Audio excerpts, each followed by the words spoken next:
ایک عورت جو مر کر پھر زندہ ہوئی اور پھر دوبارہ موت نے اسے آ لیا۔ یہ کوئی عام کہانی نہیں، یہ ہے ایک حیرت انگیز واقعہ۔ ایک بار حضرت عیسیٰ علیہ السلام ایک قبرستان کے پاس سے گزر رہے تھے۔ وہاں آپ نے دیکھا ایک شخص ایک قبر کے پاس بیٹھا پھوٹ پھوٹ کر رو رہا تھا۔ حضرت عیسیٰ علیہ السلام نے پوچھا، کیوں رو رہے ہو؟ اس شخص نے کہا، یہ میری بیوی کی قبر ہے، وہ میرے چچا کی بیٹی تھی، میں اس سے بے حد محبت کرتا تھا، اس کی جدائی برداشت نہیں کر پا رہا۔ حضرت عیسیٰ علیہ السلام نے فرمایا، کیا تم چاہتے ہو کہ میں اللہ کے حکم سے اسے زندہ کر دوں؟ وہ شخص روتے ہوئے بولا، جی ہاں، یہی میری سب سے بڑی خواہش ہے۔ حضرت عیسیٰ علیہ السلام نے قبر کی طرف دیکھا اور اللہ کے حکم سے آواز دی۔ اچانک قبر پھٹ گئی، لیکن باہر جو نکلا وہ کوئی عورت نہیں تھی۔ ایک حبشی غلام باہر آیا جس کی آنکھوں سے آگ کے شعلے نکل رہے تھے۔ وہ زور سے چلایا، لا الہ الا اللہ۔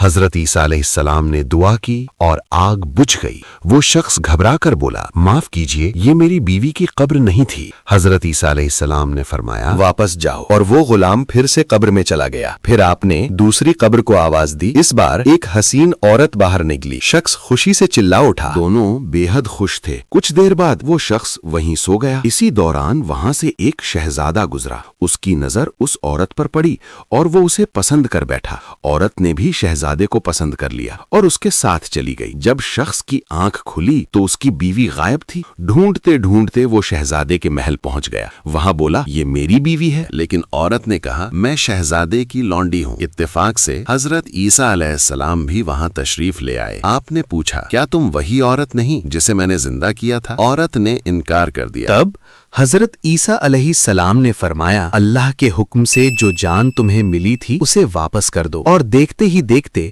وہ عورت زمین پر گر پڑی اور مر گئی۔ تب حضرت عیسیٰ علیہ السلام نے فرمایا، جو دیکھنا چاہتا ہے کہ کوئی کافر مر کر مومن بنا وہ اس حبشی کو دیکھے، اور جو دیکھنا چاہتا ہے کہ کوئی مومن مر کر کافر بنا وہ اس عورت کو دیکھے۔ یہی ہے اس واقعے کا سبق، زندگی اور موت صرف اللہ کے ہاتھ میں ہے۔